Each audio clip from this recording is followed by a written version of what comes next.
Welcome back. In this video, I'm going to give a breakdown on how to dock with spaceships in Starfield. This way we kind of have a baseline as we go into the game as to what we can expect for how this mechanic will work. But real quick, I'm going to get back to live streaming right here on YouTube.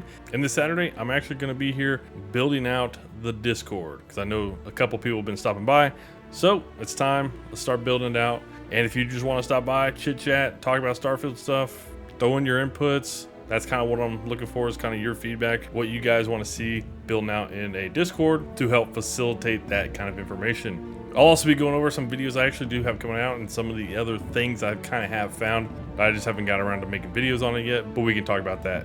So let's get into it. One of the things that sets Starfield apart from other space flying, navigation, and exploration type games is being able to dock with other ships. Now, I don't know if I'm really even all that impressed with the ship flying mechanics in Starfield from what I've seen so far, but docking with other ships, whether it be friendly or hostile, sounds just so damn cool. And I don't think any other space game has done this, but you can let me know if there is another game out there that has allowed you to dock with other ships and take them over.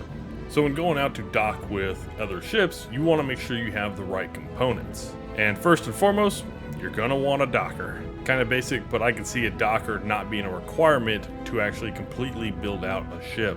The next thing you're gonna kind of want is the proper weapon system, as I would imagine many of us are looking for more of the combat side of docking and taking over other ships. And the two main weapons that I think you're gonna want to have on your ship is going to be lasers and particle beam weapons, or EM, electromagnetic type weapons. I'm not going to go into a great deal of information about particle beam or EM type weapons, but if you're not too sure about what I am talking about, you can check out another video I did make about additional spaceship details that you might have missed from the Starfield Direct, and I'll leave that link at the end. But real briefly, there was a moment in the Starfield Direct where they were showing off the different skill trees, and there was a frame where you actually can see the particle beam weapon systems skill. And what it says is ships' weapons utilizing particle beams technologies are the preferred choice for captains who prefer to damage multiple ship systems at once. So if we combine that information as well as some information from when they are just scrolling over different weapons on a ship already, we can actually see, we get another little brief description about weapons on ships. And it says, your ship's weapons affect enemy ships differently in combat, depending on the damage type used. Energy effect shields, ballistic hull, and EM systems. So in understanding some of the information they have very briefly provided us, it seems like lasers and EM weapons are going to be the best and most preferred way to load out your ship to disable enemy ships for docking. And I'll get to why that's important a little later on. Now, as far as different ships that you're going to be able to dock with in the game, we got grandma here, so we're going to have family members. And if your grandmother's like my grandmother, she's probably telling you to lose weight at the same time giving you a plate of spaghetti. We're also going to have faction and other friendly ships that we can dock with. And then I'm sure the reason why many of us are here, a lot of the enemy ships we will be able to dock with, as well as other quest objective type ships. Now, if you are wanting to go after those hostile type ships, you're going to want to know some best practices to use in some of those combat situations. And there was a point in time during the Starfield Direct footage where they did show off shields breaking on an enemy ship, and it seemed to be like lasers were definitely the preferred way to go, though, you know, those energy weapons that are good against shields. So lasers probably are going to be best case for that.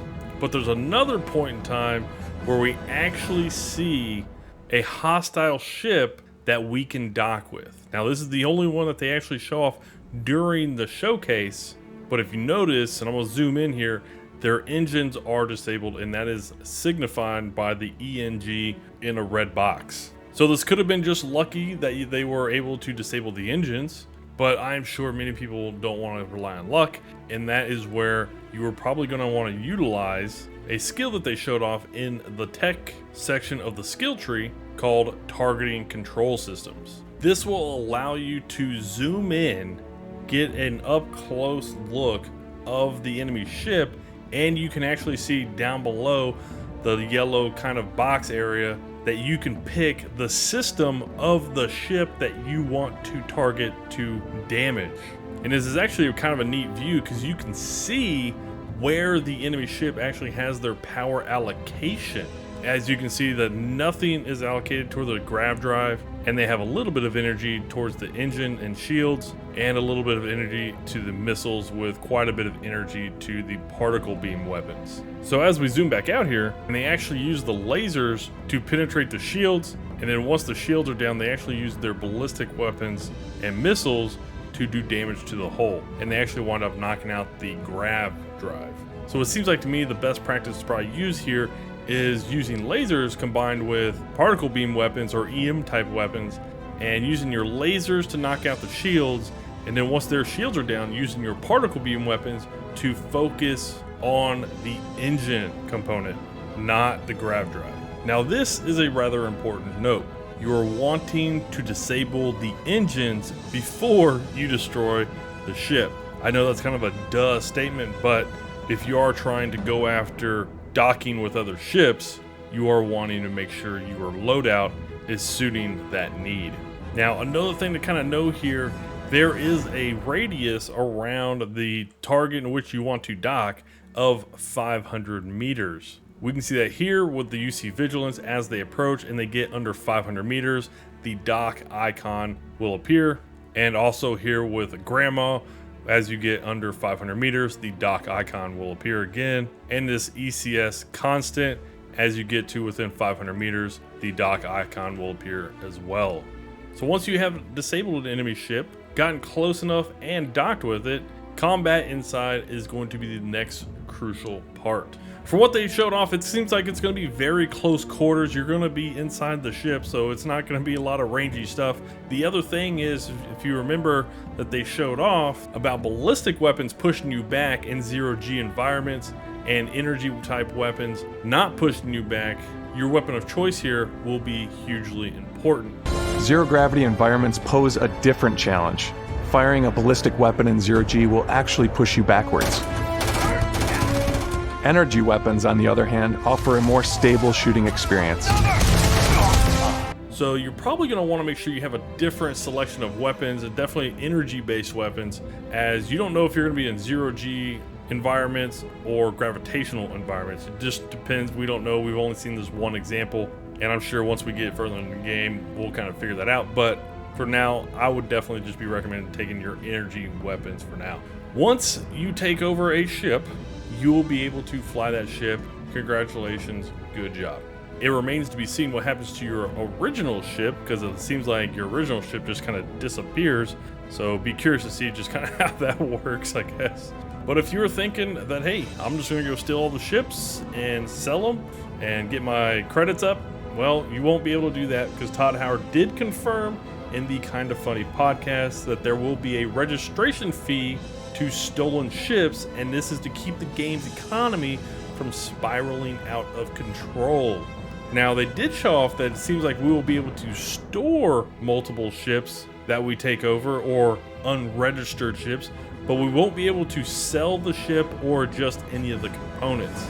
So we won't be able to sell it for parts or anything like that. We will have to register it first, and kind of my thought process around that is I would imagine the registration fee is somewhere around the 90% mark of that ship's total value. Just kind of what I'm thinking off the top of my head. Maybe I'm wrong, but I would imagine it's not a full 100%, as there's no benefit to really go stealing ships then. So there needs to be some kind of benefit, and I would imagine a 10% reward's probably pretty good. I don't know. Let me know what you think. What you think would be a fair number? 80%, 75% of the original total value? Maybe not bad. So that is my brief rundown and breakdown of kind of what we know how docking and taking over other ships is going to work in Starfield. So if you thought I got this all right, or you have other tips or suggestions or other observations that I didn't quite pick up, let me know. But if you are interested in those other spaceship details, especially around particle beam weapons and EM weapons, you can click that video up in the top right and you can check that out, as it's a little bit more of a rundown. But appreciate you stopping by. Alrighty, take care.